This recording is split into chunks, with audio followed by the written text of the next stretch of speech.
Hello guys, welcome to my YouTube channel. आज हम यहाँ पे बात करने वाले हैं MTE 5 की, जो कि आपकी एनालिटिकल ज्योमेट्री है। ठीक है, इसके अंदर हम यूनिट फर्स्ट डिस्कस करेंगे और साथ ही साथ बाकी भी चैप्टर्स जो है उसको भी इसी चैनल के ऊपर कवर अप करेंगे। ओके, तो वीडियो एंड तक जरूर देखना, क्योंकि आज हम यहाँ पे बेसिक कंसेप्ट डिस्कस करने वाले हैं इसके जितने भी हैं, और साथ ही साथ उससे रिलेटेड आपकी बुक के अंदर जितने भी क्वेश्चंस हैं उसको भी हम डिस्कस करेंगे। ठीक है, ट्राई करूंगी मैं कि फर्स्ट चैप्टर जो है आज ही आपका खत्म हो जाए, लेकिन वीडियो अगर ज़्यादा लेंथी होगी तो फिर हम इसे स्टॉप करके फिर नेक्स्ट वीडियो में कंटिन्यू करेंगे। ओके, तो चैनल को सब्सक्राइब कर लेना और वीडियो को लाइक करना मत भूलना। ओके, तो अब हम स्टार्ट करते हैं। सबसे पहले बेसिक कंसेप्ट की बात करते हैं, क्योंकि चैप्टर स्टार्ट करने से पहले आपको बेसिक कंसेप्ट पता होना बहुत ज़रूरी है।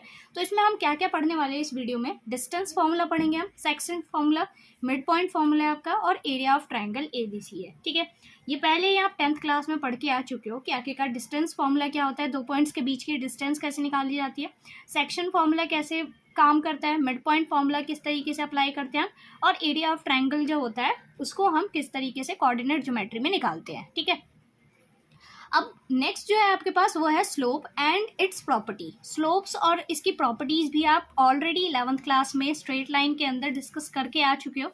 फिर भी हम यहाँ पे एक बार रिकैप कर लेंगे, क्योंकि चैप्टर में आपके फर्स्ट चैप्टर में यही सारी चीज़ें पूछी गई हैं। ओके, स्ट्रेट लाइन है वो आपकी 2D के अंदर है, सिमेट्री है, पोलर फॉर्म है, ट्रांसलेटिंग द एक्सिस है कि एक्सिस को ट्रांसलेट करते हैं या रोटेशन करते हैं तो उस कंडीशन पे कैसी कैसी इक्वेशंस बनती है। ठीक है, तो ये सारी चीज़ें हम इस चैप्टर के अंदर कवर अप करने वाले हैं। ठीक है, तो यहाँ पे देखो, सबसे पहले डिस्टेंस फॉर्मूला क्या होता है मैं आपको जल्दी से रिकैप करवा देती हूँ इस चैप्टर के बारे में। तो डिस्टेंस फॉर्मूला क्या होता है? जैसे कहता है कि let P and Q are 2 points and their coordinates are x1 y1 and x2 y2। यहाँ पे देखो, जैसे हमारे पास किसी भी एक्सिस के ऊपर, क्योंकि हम 2D की बात कर रहे हैं यहाँ पे, 3D की बात नहीं कर रहे हैं, तो मैंने यहाँ पे 2D प्लेन बना रखा है, x और y प्लेन है। इसके ऊपर आपके पास कोई भी दो पॉइंट्स होंगे, जो आपका एक P होगा और दूसरा Q होगा। P के जो कोऑर्डिनेट्स होंगे वो क्या होंगे? आपके पास x1 y1 होंगे, और Q के कोऑर्डिनेट्स x2 y2 होंगे। ठीक है, तो ध्यान देना। अब वो कहता है कि उस कंडीशन पे इन दोनों पॉइंट्स के बीच की जो डिस्टेंस होती है उसको निकालने का फॉर्मूला क्या हो जाता है? तो उसके डिस्टेंस निकालने का फॉर्मूला होता है PQ इज इक्वल्स टू में x2 माइनस x1 की whole square plus y2 minus y1 की होल स्क्वायर। ठीक है, ये फॉर्मूला होता है हमारे पास इनकी डिस्टेंस को कैलकुलेट करने का, किसी भी दो पॉइंट्स के बीच का।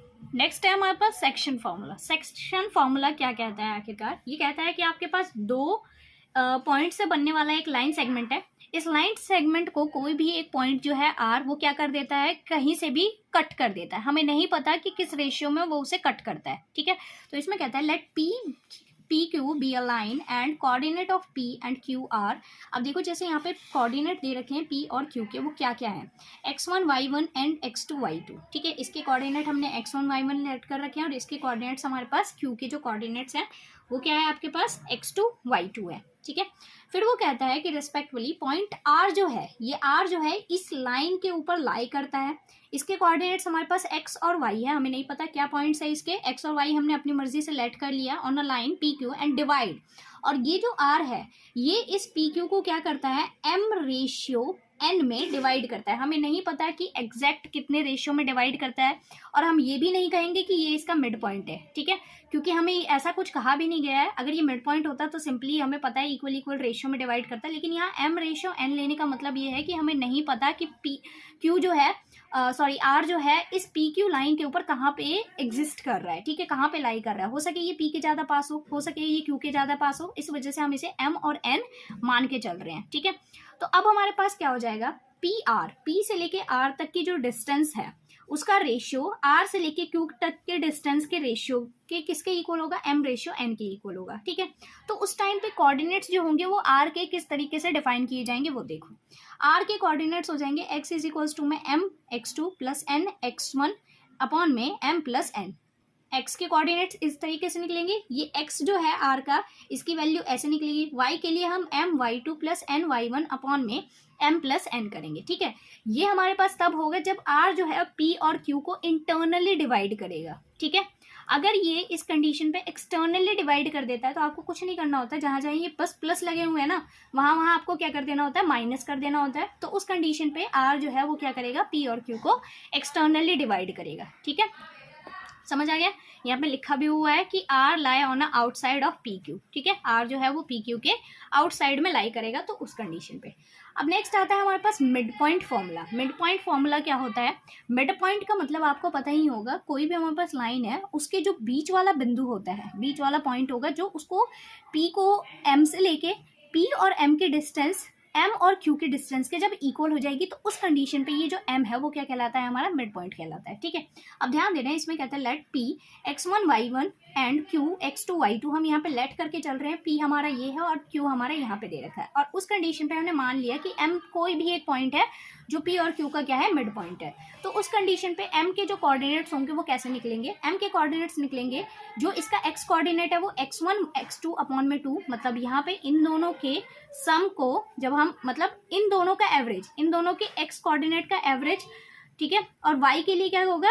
इन दोनों के y कोऑर्डिनेट का एवरेज, वो किसके इक्वल हो जाएगा? आपके पास मिड पॉइंट के जो एक्सिस होंगे, कोऑर्डिनेट होंगे, उनके इक्वल हो जाएगा, ठीक है। समझ आ गया इतना। अब नेक्स्ट की बात कर लेते हैं हम। नेक्स्ट देखो, नेक्स्ट कहता है हमारे पास एरिया ऑफ ट्राइंगल एबीसी, ठीक है। एरिया ऑफ ट्राइंगल एबीसी निकालने का फॉर्मूला क्या होता है? मान के चलते हैं कि एबीसी ये जो है हमारे पास ये एक 2D प्लेन पे बना हुआ है, ठीक है। तो ए के कोऑर्डिनेट्स हमारे पास x1 y1 लेट कर लेंगे, बी के कोऑर्डिनेट्स x2 y2 हो जाएंगे और सी के कोऑर्डिनेट x3 y3 हो जाएंगे, ठीक है। अब उस कंडीशन पे हमारे पास क्या होगा? एरिया ऑफ ट्राइंगल, जब हम ऐसा कोई ट्राइंगल जो किसी भी एक्सिस के ऊपर बना हुआ होता है और उसके जो कोऑर्डिनेट्स, वर्टेक्स के कोऑर्डिनेट्स होते हैं, वो किस तरीके से डिफाइन होते हैं? इस तरीके से लिखे होंगे, ठीक है। तो उस कंडीशन पे जो इसका एरिया निकालने का फॉर्मूला होता है वो क्या हो जाता है? 1/2 हो जाता है x1 y2 minus y3 plus x2 y3 minus y1 plus x3 y1 minus y2, ठीक है। इसको याद करने का तरीका होता है 123, 231 और 312। और ये भी याद रखना कि ब्रैकेट के बाहर हमेशा क्या लगेगा? प्लस, और ब्रैकेट के अंदर बस माइनस लगाना है आपको, ठीक है। सिंपल है, आसान है। 123, 231, 312। जिनको नहीं पता होगा उनको बताने के लिए बता रही हूँ मैं, वैसे मोस्टली तो बच्चों को पता ही होता है क्योंकि टेंथ का सिलेबस है ये। एरिया जो होता है, अगर हम इसके मैट्रिक्स फॉर्म से कैलकुलेट करते हैं, आपने इसके मैट्रिक्स फॉर्म से भी कैलकुलेट करना सीखा है, तो वो क्या हो जाता है? 1/2 हो जाता है x1 y1 1, x2 y2 1, और यहाँ सॉरी x2 y2 1 और x3 y3 1, ठीक है। इनको आप जब कैलकुलेट कर लेते हो, अच्छी सॉल्व कर लेते हो, तो जो भी इनका डिटर्मिनेंट होता है उसको 1/2 से आप डिवाइड कर दोगे तो वो किसके इक्वल आ जाएगा? 1/2 से मल्टीप्लाई कर दोगे तो वही उसका एरिया निकल जाता है ABC का, ठीक है। क्लियर। और लास्ट में स्क्वायर यूनिट्स लगते हैं, क्योंकि एरिया है तो हमेशा स्क्वायर की फॉर्म में निकाला जाता है, ठीक है। नेक्स्ट एक नोट है यहाँ पे, ये कहता है if area of triangle is equals to में 0। मान के चलो आपने इस फॉर्मूले से कैलकुलेट किया, चाहे आपने इस फॉर्मूले से कैलकुलेट किया, अगर हमारे पास एरिया ऑफ ट्राइंगल जो है वो क्या आ जाता है? 0 आ जाता है, ठीक है। ये वाला फॉर्मूला आपको पता है हम कब यूज करते हैं? जब हमारे पास क्या दिया होता है, कोई भी इक्वेशन दे दे, है ना, तब भी आप उसको सॉल्व करके यहाँ से x1 y1 x2 y2 x3 y3 की वैल्यू निकाल सकते हो, ठीक है, और फिर इसके अंदर पुट करके इजीली कैलकुलेट कर सकते हैं। ये फॉर्मूला हम तभी यूज करते हैं जब डायरेक्टली हमें कोऑर्डिनेट्स दिख रहे होते हैं, ठीक है। तो ये चीज़ ध्यान रखना है यहाँ पे। इफ एरिया ऑफ ट्रायंगल अगर हमारे पास क्या हो जाता है? इक्वल्स टू में 0 हो जाता है, तो उस कंडीशन पे ए बी सी जो होते हैं वो तीनों के तीनों क्या हो जाते हैं? कॉलीनियर हो जाते हैं, ठीक है। तो अगर हमसे कभी भी ए बी सी को कॉलीनियर प्रूफ करने के लिए आ जाता है तो उस कंडीशन पे आपको क्या करना होता है? बस उसका ट्राइंगल का एरिया जो है वो कैलकुलेट करने के बाद आपका 0 आना चाहिए। अगर वो 0 आ जाता है तो कॉलीनियर है, अगर 0 नहीं आता तो वो नॉन कॉलीनियर हो जाएगा। इसका मतलब वो एक ट्राइंगल फॉर्म्ड करेगा ही करेगा, ठीक है, क्योंकि कॉलीनियर पॉइंट्स का मतलब क्या होता है? जो तीनों एक ही लाइन के ऊपर हो। तो तीनों एक ही लाइन के ऊपर होंगे तो कहाँ से ट्राइंगल बनेगा? बनेगा ही नहीं। तो इस वजह से इनका एरिया जो होता है वो क्या हो जाता है? 0 हो जाता है, ठीक है। अब चलो इसके कुछ क्वेश्चंस करते हैं, उसके बाद हम अपना नेक्स्ट टॉपिक स्टार्ट करेंगे जो कि है स्लोप। ओके, यहाँ पे क्वेश्चन दे रखा है what are the coordinates of the mid point of a line segment with end point. ठीक है, आपको क्या दे रखे हैं यहाँ पे? लाइन के एंड पॉइंट्स दे रखे हैं, आपको क्या फाइंड करना है? उसके मिड पॉइंट फाइंड करने हैं। तो ए और बी आपको दिख रहा है, यहाँ पे एक लाइन है, बना लेते हैं हम यहाँ पे सबसे पहले एक लाइन। ठीक है, सपोज करो हमारे पास यहाँ पे एक लाइन है ए बी, ठीक है, इसके एंड पॉइंट्स दे रखे हैं 5, -4 और ये दे रखा है आपको -3, 2। ठीक है, हमें इसके मिड पॉइंट मान के चलो, कोई भी हमने मान लिया सी है, उसके कोऑर्डिनेट x, y लेट करके चलते हैं। ठीक है, तो इस सी पॉइंट के हमें क्या फाइंड करने हैं? कोऑर्डिनेट्स यानी x और y की वैल्यू फाइंड करनी है। तो कैसे फाइंड करेंगे? हमने जस्ट अभी मिड पॉइंट का फॉर्मूला पढ़ा था। फॉर्मूला होता है x इज इक्वल्स टू में इनके x पॉइंट्स का एवरेज, ठीक है, और y के लिए इनके y पॉइंट्स का एवरेज। तो यहाँ पे formula x is equals to में x1 + x2 अपॉन में 2 और y इज इक्वल्स टू में y1 प्लस y2 अपॉन में 2, ये हो जाता है। तो x इज इक्वल्स टू में x1 की वैल्यू देखो यहाँ पे 5 दे रखी है, x2 की वैल्यू यहाँ -3 दे रखी है, अपॉन में यहाँ पे कितना लिखना है हमें 2। y इज इक्वल्स टू में y1 की वैल्यू यहाँ -4 है और y2 की वैल्यू यहाँ पे कितनी दे रखी है, प्लस में 2 दे रखी है, ठीक है। और ये कितना दे रखा है, अपॉन में 2। तो यहाँ से x की जो वैल्यू है वो कितनी आएगी आपकी, ये आ जाएगा 2/2 और ये आएगा आपका -2/2। तो आप जब इसको कैलकुलेट करोगे तो ये कैंसिल आउट होगा और यहाँ 1 आएगा और ये कैंसिल आउट होगा और यहाँ पे -1 आ जाएगा। तो यहाँ से x की वैल्यू आपकी 1 आई है और y की वैल्यू आपकी -1 आई है। तो कोऑर्डिनेट्स क्या हो जाएंगे हमारे पास, मिड पॉइंट के कोऑर्डिनेट्स हो जाएंगे आपके 1, -1, क्योंकि x, y होता है तो 1, -1 हो जाएगा, ठीक है। इसी तरीके से आपको इसको कैलकुलेट करना है। जब आप इसके कैलकुलेट करोगे तो क्या हो जाएगा, आपको यहाँ पे एंड पॉइंट्स एक कितना दे रखा है, A1, A2 दे रखा है और दूसरा B कितना दे रखा है आपको, B1, B2 दे रखा है। तो इसके एंड पॉइंट कैलकुलेट करोगे तो x इज इक्वल्स टू में A1 प्लस B1 अपॉन में 2 हो जाएगा, इसके x कोऑर्डिनेट्स का सम, और दूसरे y के लिए क्या हो जाएगा, y कोऑर्डिनेट्स का सम अपॉन में 2। तो यहाँ पे A2 प्लस कितना हो जाएगा, B2 अपॉन में 2 हो जाएगा, ठीक है। इसके आगे ये सॉल्व नहीं हो सकता, तो इस वजह से इसके जो मिड पॉइंट के कोऑर्डिनेट्स होंगे वो क्या आएंगे, A1 प्लस B1 अपॉन में 2 और इसके आ जाएंगे A2 प्लस B2 अपॉन में 2, ठीक है। समझ आ गया इतना, इस तरीके से आपको इसे सॉल्व करना। तो इस क्वेश्चन की बात करते हैं, इसमें कहता है check if the triangle PQR where PQ and R are represented by the 0, 1, -2, 3 and 1, 3 is an equilateral triangle. आपको क्या करना है, PQR एक ट्रायंगल बनाना है, ठीक है, जिसके वर्टिसेस ये दे रखे हैं और आपको प्रूव करके दिखाना है कि ये एक इक्विलेटरल ट्रायंगल है। आपको पता ही होगा जो इक्विलेटरल ट्रायंगल होते हैं वो कैसे ट्रायंगल होते हैं, जिनकी तीनों साइड्स आपस में इक्वल होती है। तो आपको क्या करना है, इसमें PQ की लेंथ किसके इक्वल दिखानी है आपको, QR की लेंथ और PR की लेंथ, इन तीनों की लेंथ आपको इक्वल प्रूव करनी है। तो पहले आप क्या निकालोगे, P से Q की डिस्टेंस निकालोगे, Q से R की डिस्टेंस निकालोगे और P से R की डिस्टेंस निकालोगे। जब ये तीनों आपस में इक्वल आ जाएंगे तो ये प्रूफ हो जाएगा कि PQR जो है वो क्या बना रहा है, एक इक्विलेटरल ट्रायंगल बना रहा है। ओके, अब हम अपने नेक्स्ट टॉपिक की ओर बढ़ते हैं। ये देखिए, नेक्स्ट टॉपिक है हमारा स्लोप। स्लोप आखिरकार क्या होता है, तो स्लोप का मतलब होता है हमारे पास किसी भी टाइप की ढलान, ठीक है। ढलान जो होती है वही क्या होती है, स्लोप कहलाती है। बेसिकली हमारे पास स्लोप जो होते हैं वो आपके पास ढलान भी हो सकती है, मतलब किसी एक्सिस के साथ इंक्लाइंड करना, मतलब उसके ऊपर गिरना, वो क्या कहलाता है आपके पास, स्लोप कहलाता है। यहाँ पे दे रखा है slope means inclined on x axis and defined as slope is equals to में tan थीटा। स्लोप का मतलब होता है कि कोई भी लाइन जो है वो क्या करती है, गिर रही है, इंक्लाइंड हो रही है किसके ऊपर, एक्स एक्सिस के ऊपर, ठीक है। और साथ ही साथ स्लोप का मतलब क्या होता है, tan थीटा होता है, ठीक है। स्लोप इज इक्वल्स टू में tan थीटा होता है एंड डिफाइंड बाय m, ठीक है। और इसको किससे डिफाइन किया जाता है, स्मॉल m से डिफाइन किया जाता है, सॉरी डिनोट किया जाता है, ठीक है। m इज इक्वल्स टू में tan थीटा, आप इसे m से डिनोट कर सकते हो, tan थीटा से डिनोट कर सकते हो। ये सारी वैल्यूज क्या होती है, स्लोप निकालने के काम आती है, ठीक है। तो इस काइंड में इस तरह से क्या होता है, स्लोप बनता है, ठीक है। ये आपको दिख रहा है, ये हमारा एक्स एक्सिस है, यहाँ पे एक लाइन है जो एक्स एक्सिस के साथ क्या कर रही है, एक एंगल बना रही है थीटा। तो ये क्या है हमारे पास, ये जिस एंगल से इसको टच कर रही है वो क्या कहलाता है, इसका स्लोप कहलाता है, ठीक है। जितना झुक के ये इसको टच करेगी वो उसका क्या कहलाएगा, स्लोप कहलाएगा। तो अब वो कहता है कि the slope of a line which is parallel to Y axis. अगर हमारे पास क्या हो जाता है कि कोई भी लाइन जो है वो क्या हो जाती है, पैरेलल हो जाती है वाई एक्सिस के, तो उस कंडीशन पे जो उस लाइन का स्लोप होता है, जैसे यहाँ पे दिख रहा है आपको, ये लाइन है और ये हमारे पास एक्स एक्सिस के साथ 90 डिग्री का एंगल बना रही है, ठीक है। और साथ ही साथ ये क्या है, पैरेलल है वाई एक्सिस के, तो उस कंडीशन पे जो हमारे पास थीटा होता है वो 90 डिग्री हो जाता है। और 90 डिग्री होने की वजह से जो हमारे पास स्लोप होता है ऐसी लाइंस का, वो क्या कहलाता है आपके पास, वो इन्फिनिटी हो जाता है, ठीक है। आई होप आपको इतना क्लियर हो गया। अब नेक्स्ट की बात कर लेते हैं हम।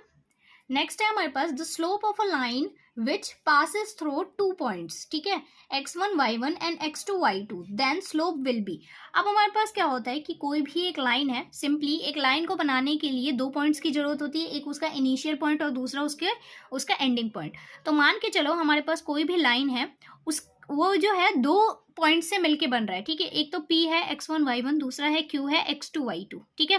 तो इस लाइन का स्लोप क्या होगा, उसके लिए हम क्या करते हैं, उसका फॉर्मूला होता है m इज इक्वल्स टू में y2 माइनस y1 अपॉन में x2 माइनस x1। ये फॉर्मूला होता है जब हमारे पास स्लोप निकालना हो किसी भी दो पॉइंट का। तो ठीक है, ये आपको पता ही है। ये जो होता है इस पॉइंट को हम मान लेते हैं x1 है, ये पॉइंट हमारा x2 है। हमें पता है इन दोनों के बीच की जो डिस्टेंस है वो x2 माइनस x1 हो जाएगी।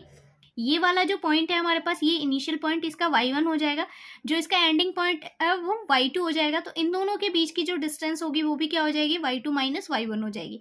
अब मान के चल रहे हैं कि ये हमारे पास यहाँ पे 90 डिग्री पे इंक्लाइन कर रहा है, तो इस वजह से ये क्या हो जाएगा, पाइथागोरस थ्योरम लगेगी इसमें। और जब आप इन दो पॉइंट्स के बीच का डिस्टेंस निकालोगे, क्योंकि आपको पता है ये वाला जो पॉइंट होगा वो यहाँ से और इस वाले पॉइंट पे मीट करता है, तो p की वैल्यू कितनी हो जाएगी, x1 y1। और ये जो q है ये x2 और y2 इस वाले पॉइंट पे मीट कर रहा है, इस वजह से q की वैल्यू कितनी हो जाएगी, y2 माइनस y1 हो जाएगी। जब आप इसको सॉल्व करोगे पूरी तरीके से, तो आपके पास जो लास्ट में फॉर्मूला जनरेट होगा आपका, वो क्या हो जाएगा, y2 माइनस y1 अपॉन में x2 माइनस x1। ठीक है, जो इसका रिजल्ट आएगा। ठीक है, उसको हम m से डिनोट करके चल रहे हैं, इस वजह से ये कुछ ऐसा दिखेगा आपके पास। ठीक है, ये इस पूरे एंगल का स्लोप। ठीक है, वैसे तो इसकी बहुत बड़ी हल्की सी डेरिवेशन होती है, लेकिन उसके लिए हमें नीड नहीं है।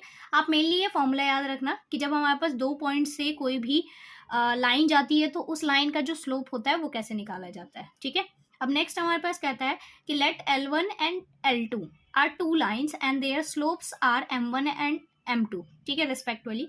मान के चलो हमारे पास एक लाइन है L1, दूसरी लाइन है L2। ठीक है, और इन दोनों के हमारे पास जो स्लोप है, L1 का स्लोप M1 और L2 का स्लोप M2 हो जाता है। ठीक है, तो इन दोनों के बीच जो बनने वाला एंगल होगा वो क्या होगा आखिरकार, तो उसको निकालने का हमारे पास फॉर्मूला होता है tan theta is equals to में M2 माइनस M1 अपॉन में 1 प्लस M1 M2। ठीक है, जब हमारे पास दो लाइन्स होती है और दोनों के जो स्लोप होते हैं वो गिवन होते हैं, तो उस कंडीशन पे उनके बीच बनने वाले थीटा को, एंगल को हम इस फॉर्मूले की हेल्प से कैलकुलेट कर सकते हैं। और ये मॉड में होता है क्योंकि माइनस में नहीं आना चाहिए ये। ठीक है, इस वजह से।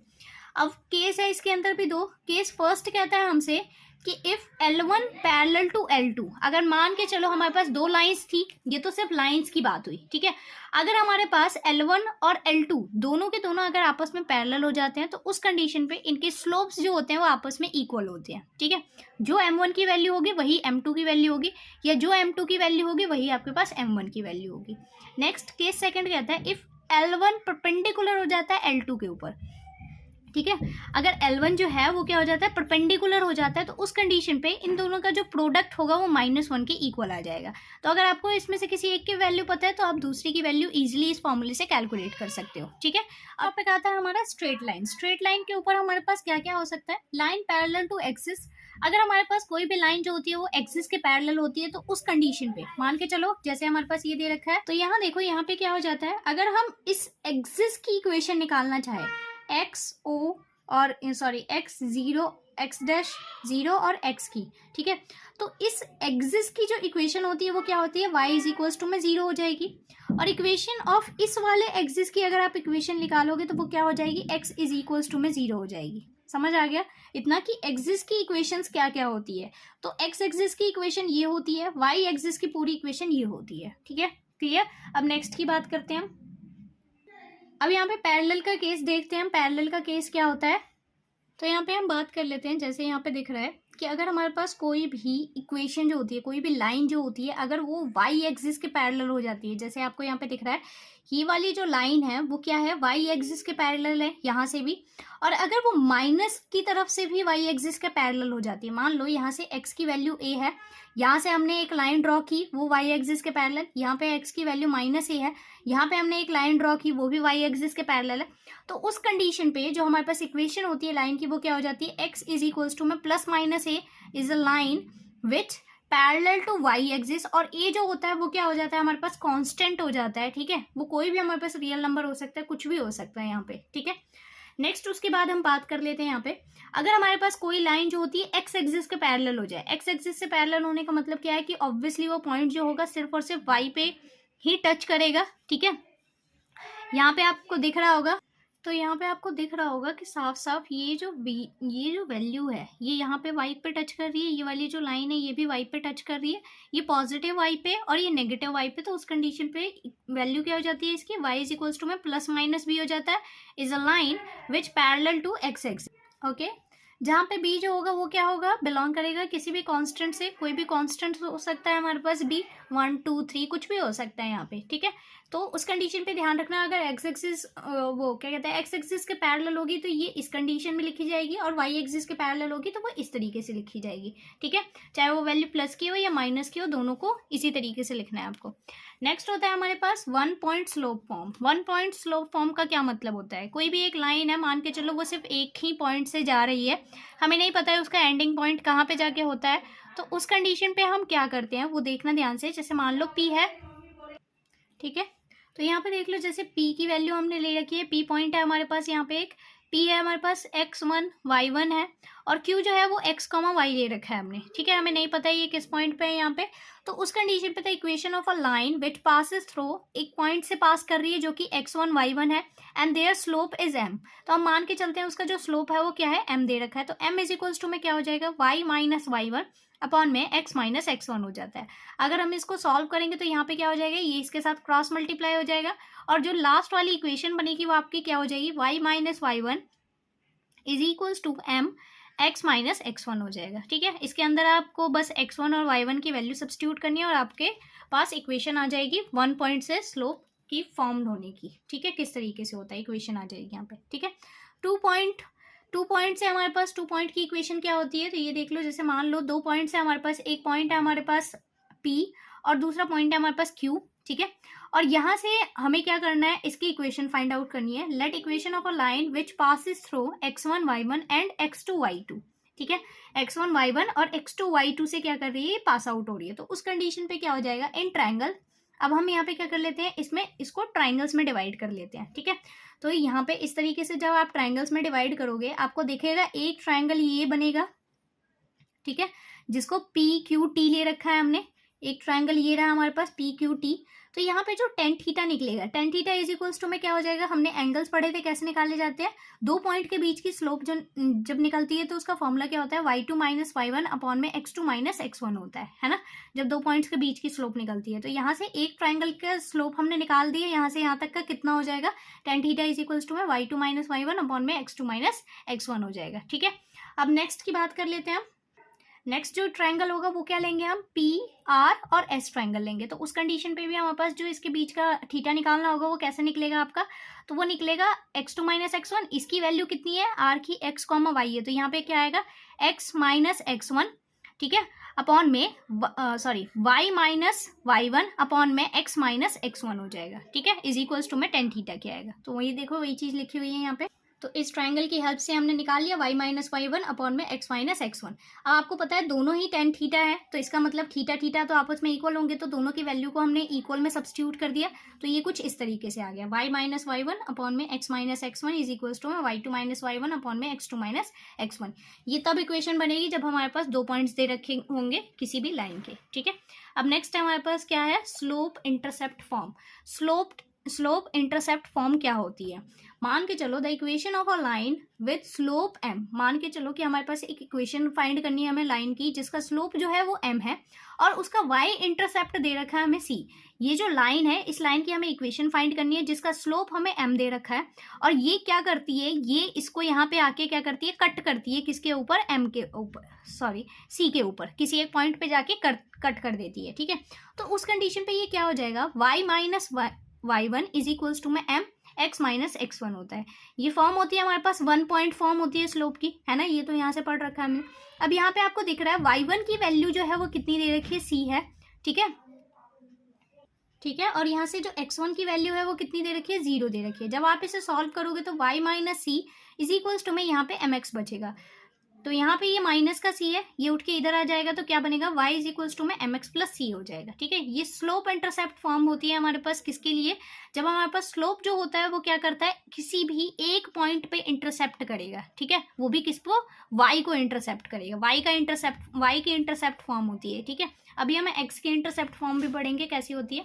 सबसे पहले उसके बाद आता है हमारे पास when the line is passing through origin. अगर हमारे पास कोई भी लाइन जो होती है वो ओरिजिन से पास करेगी तो उस कंडीशन पे उसकी इक्वेशन क्या हो जाएगी, ओरिजिन से पास करने का मतलब ये होता है कि जो हमारे पास कोऑर्डिनेट्स होंगे वो 0,0 होंगे, x की वैल्यू भी 0 होगी और y की वैल्यू भी 0 होगी। अगर आप 1 पॉइंट जो फॉर्म होती है, ये वाली जो फॉर्म है, इसके अंदर जब आप वैल्यू सब्स्टिट्यूट करोगे तो ये वैल्यू भी 0 हो जाएगी और यहाँ से ये वैल्यू भी 0 हो जाएगी। तो जो बचेगा वो क्या बचेगा, y इज इक्वल्स टू में mx बचेगा यहाँ पे। तो यहाँ देखो ये इक्वेशन यहीं से जनरेट होके आ रही है। y इज इक्वल्स टू में mx कब होता है, जब हमारे पास कोई भी लाइन जो है वो कहाँ से पास आउट करेगी, ओरिजिन से पास आउट करेगी, तो उस लाइन की जो इक्वेशन होती है वो ये हो जाती है। ठीक है, नेक्स्ट है हमारे पास when the line intercept on x axis at d. मान के चलो अब हमारे पास कोई लाइन जो है वो क्या करती है, इंटरसेप्ट करती है किसके ऊपर, डी के ऊपर। ठीक है, तो डी के ऊपर मतलब एक्स एक्सिस के किसी एक पॉइंट, डी मान रखा है हमने उसको, उस पर इंटरसेप्ट करती है। तो उस कंडीशन पे उस पॉइंट से इस लाइन की जो इक्वेशन होती है वो क्या हो जाती है। ठीक है, जब उसका स्लोप m होगा तो ये हो जाएगा, यहाँ की जो कोऑर्डिनेट्स होंगे वो d,0 हो जाएंगे। आप 1 पॉइंट वाली इक्वेशन के अंदर जब इसे सब्स्टिट्यूट करोगे तो ये वैल्यू निकल के आती है y इज इक्वल्स टू में m ब्रैकेट के अंदर x माइनस डी निकल के आती है। ठीक है, समझ आ गया। नेक्स्ट है हमारे पास इंटरसेप्ट फॉर्म। इंटरसेप्ट फॉर्म हमारे पास कब की, जब x और y दोनों के दोनों इंटरसेप्ट हो। ठीक है, मतलब x पे भी इंटरसेप्ट करे और y पे भी किसी एक पॉइंट पे जाके इंटरसेप्ट करे। तो उस कंडीशन पे क्या होता है, जैसे मान लो y के ऊपर वो 0,b पे इंटरसेप्ट कर रहा है, a के ऊपर वो x के ऊपर वो a,0 पे इंटरसेप्ट कर रहा है, तो उस कंडीशन पे क्या हो जाएगा। तो स्लोप हमें पता है, 2 पॉइंट की स्लोप निकालने का फॉर्मूला हमने पढ़ रखा है, वो क्या होता है y2 माइनस y1 अपॉन में x2 माइनस x1। जब आप यहाँ से वैल्यू सब्स्टिट्यूट करोगे तो y2 की वैल्यू आपको दिख रहा है यहाँ b दे रखी है, y1 की वैल्यू 0 है तो b minus 0, x2 minus x1 की x2 की वैल्यू यहाँ 0 है और x1 की वैल्यू यहाँ a है, तो यहाँ 0 माइनस a हो जाएगा। आप इसको सॉल्व करोगे तो माइनस b अपॉन a आ जाएगी। ठीक है, अब उसके बाद क्या होता है, 1 पॉइंट स्लोप फॉर्म हमने पढ़ रखी थी, वो क्या होती है, y minus y1 is equal to में m x माइनस x1 होती है। ठीक है, इसके अंदर आप वैल्यू सब्स्टिट्यूट करो m की वैल्यू, क्योंकि ये क्या दे रखा है हमारे पास, ये जो है इनके कोऑर्डिनेट्स हमें रखने हैं यहाँ पे।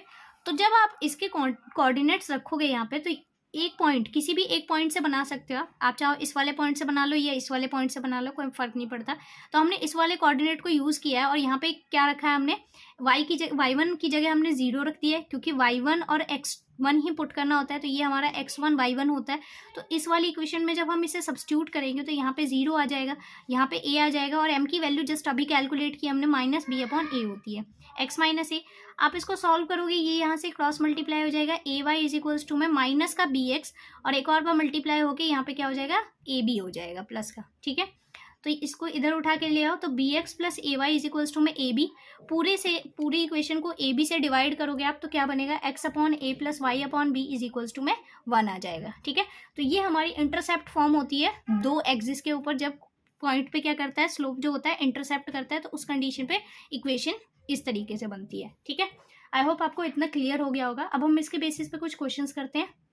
तो अब हम क्वेश्चंस कर लेते हैं, देन उसके बाद फिर नेक्स्ट क्लास जो है वो अगली वीडियो में करेंगे। ठीक है, क्योंकि वीडियो थोड़ी ज़्यादा लेंथी हो जाएगी। और प्लीज़ वीडियो को लाइक करके चैनल को सब्सक्राइब कर लेना, ताकि आगे इसकी जितनी भी वीडियोस मैं अपलोड करूँ आपको वो मिलती रहे, और ताकि आपके एग्ज़ाम्स जो आ रहे हैं उसके अंदर आपकी हेल्प हो सके। ठीक है, साथ ही साथ मैं आपको इसके इंपॉर्टेंट क्वेश्चंस भी करवाऊंगी इसी के ऊपर। ठीक है, तो वीडियो को लाइक करके चैनल को सब्सक्राइब जरूर कर लेना। ठीक है, तो इसको अब हम कंटिन्यू करते हैं। इसमें कहता है कि what are the equations of the coordinate axis. Coordinate axis के हमारे पास इक्वेशंस क्या होती है, तो कोऑर्डिनेट एक्सिस के जस्ट अभी मैंने आपको इक्वेशंस बताई थी, वो क्या होती है, जैसे हमारे पास यहाँ पे हम लिख लेते हैं इक्वेशन ऑफ एक्स एक्सिस, है ना। इक्वेशन जो होती है एक्स एक्सिस की वो क्या होती है, y इज इक्वल्स टू में 0 होती है। और इसी तरीके से इक्वेशन ऑफ y एक्सिस जो हो जाएगी वो क्या हो जाएगी, is x is equals to में 0। ठीक है, तो ये इक्वेशंस होती है हमारे पास कोऑर्डिनेट एक्सिस की। ठीक है, अब नेक्स्ट की बात कर लेते हैं। नेक्स्ट कहता है find the equation of a line that cuts off an intercept of 1। इसने बोला है कि हमें एक इक्वेशन फाइंड करनी है ऐसी लाइन की जो क्या करती है, इंटरसेप्ट मतलब कट करती है किसके ऊपर, हमारे पास 1 के ऊपर, from the negative direction of y axis. सबसे पहले हम इसकी फिगर बनाते हैं। तो इसकी फिगर कैसे बनेगी, ये देख लो, ये दे रखा है जैसे हमारे पास ये एक्सिस है हमारे पास, ये 0, ये x डैश y और y डैश हो जाएगा। ठीक है, अब इसने बोला है कि y के नेगेटिव डायरेक्शन में ये क्या करती है, इसे कट करती है। तो y का नेगेटिव मतलब यहाँ पे कहीं -1 पे ये इसे कट कर रही होगी, तो ये कैसे कट करेगी, इसे ऐसे कट करेगी यहाँ पे। ठीक है, तो इस वाले फॉर्म पे ये कट करती है, तो ये हमारे पास c की वैल्यू हो जाएगी।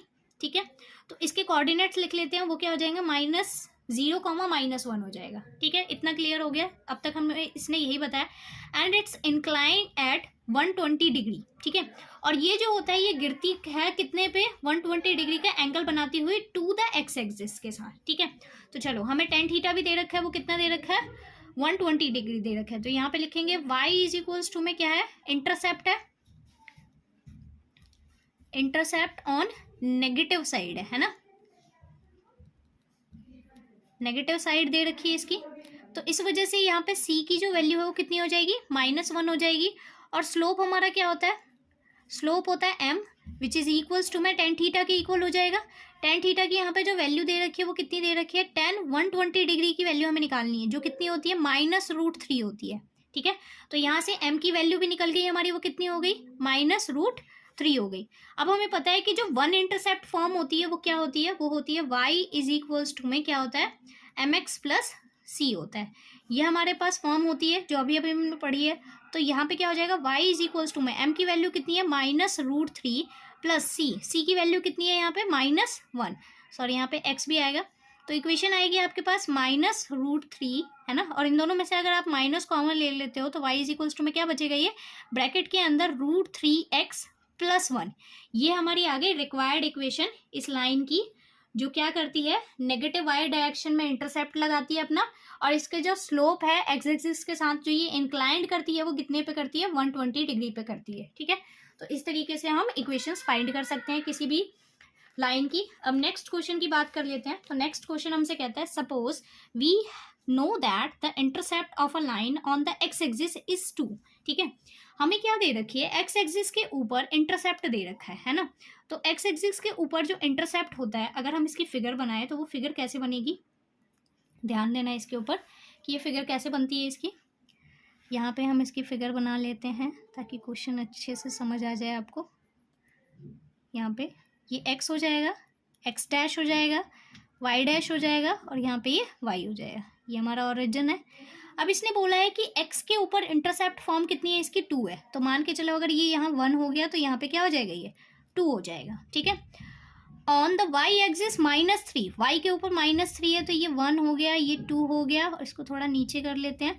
तो यहाँ पे कितना हो जाएगा आपका? -3 हो जाएगा। ठीक है, तो ये बेसिकली जो हमारे पास इंटरसेप्ट फॉर्म है ये कुछ ऐसे जा रही है ना। ये लाइन टेढ़ी हो गई थोड़ी सी, कोई बात नहीं, आप समझ जाना। तो ये वाली जो वैल्यू है -3, then show that it's equation of a line ये आएगी। तो हमें शो करके दिखाना है इन दोनों इंटरसेप्ट नंबर्स के साथ, ठीक है, पॉइंट्स के साथ, जो इस लाइन की इक्वेशन है वो क्या आती है हमारे पास? x/2 - y/3 is equals to में 1 आती है। ये चीज़ हमें शो करनी है। तो इसके पॉइंट्स क्या हो जाएंगे हमारे पास? इसके पॉइंट्स होंगे 2, 0, और इसके पॉइंट्स हो जाएंगे इस वाले पॉइंट के, ये हो जाएगा आपका 0, -3। ठीक है, अब हम इसको सॉल्व कर लेते हैं। तो ये क्या आएगा आपका? तो यहाँ पे हम पॉइंट्स लिख लेते हैं, x के इंटरसेप्ट लिख लेते हैं। इंटरसेप्ट के पॉइंट्स जो हो जाएंगे, कोऑर्डिनेट्स क्या हो जाएंगे? 2, 0, और y का इंटरसेप्ट जो पॉइंट होगा वो क्या हो जाएगा? कोऑर्डिनेट हो जाएगा, वो क्या हो जाएगा आपका? 0, -3। ठीक है, अब हमें फॉर्म पता है इसकी, 2 पॉइंट से होने वाली जो इक्वेशंस हमने देखी थी वो क्या थी?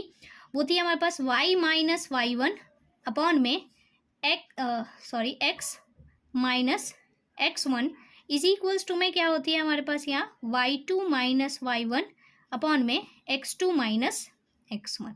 ठीक है, ये ऐसी होती थी, ये वाली फॉर्म थी हमारे पास। अब हम क्या कर लेते हैं? इसके अंदर वैल्यू सब्स्टिट्यूट कर लेते हैं। आप चाहो तो इनको x को x के अपॉन में और y के अपॉन में कर देते हैं। तो y - y1 हो जाएगा अपॉन में, इसको उठा के इधर ले आओगे तो ये क्या हो जाएगा? y2 - y1 is equals to में, ये ऊपर चला जाएगा, x - x1 अपॉन में x2 - x1। ये फॉर्म आ गई। अब इसके अंदर हम क्या करेंगे? वैल्यू सब्स्टिट्यूट कर देंगे। तो ध्यान देना, y - y1 लिखा है आपका यहाँ पे। ठीक है, तो एक सेकेंड रुको, मैं करवा। तो ध्यान देना, यहाँ पे y - y1 लिखा है।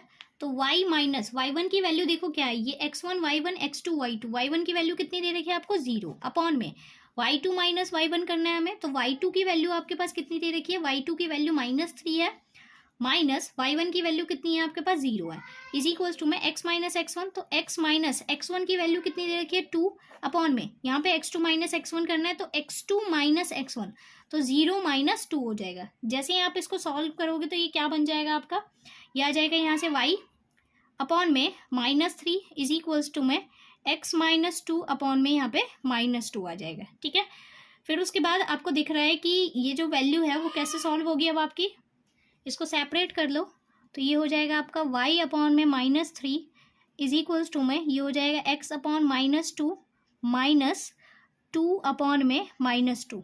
जब आप इसको ओपन करोगे तो ये -y/3 इज इक्वल्स टू में -x/2 प्लस ये क्या हो जाएगा 2/2 हो जाएगा। ये इससे कैंसिल आउट हो गया, 1 आ गया। इसको आप उठा के उधर ले जाओ x/2 को, तो यहाँ पे क्या आ जाएगा आपका, जब आप इसको उठा के उधर लेके जाओगे तो ये आएगा आपका कुछ ऐसे, ये माइनस का है x/2 minus y/3 is equals to 1, और यही हमें शो करना था। तो ये हो गया प्रूफ। अब आपके जितने भी क्वेश्चंस हैं आप ज़्यादा से ज़्यादा क्वेश्चंस ट्राई करना ताकि आपको जो ये कंसेप्ट है वो इजी आ जाए, ठीक है। इसमें कुछ भी नहीं है, ज़्यादा से ज़्यादा से फॉर्मूले होते हैं, वो फॉर्मूले आपको याद करने होंगे, ठीक है।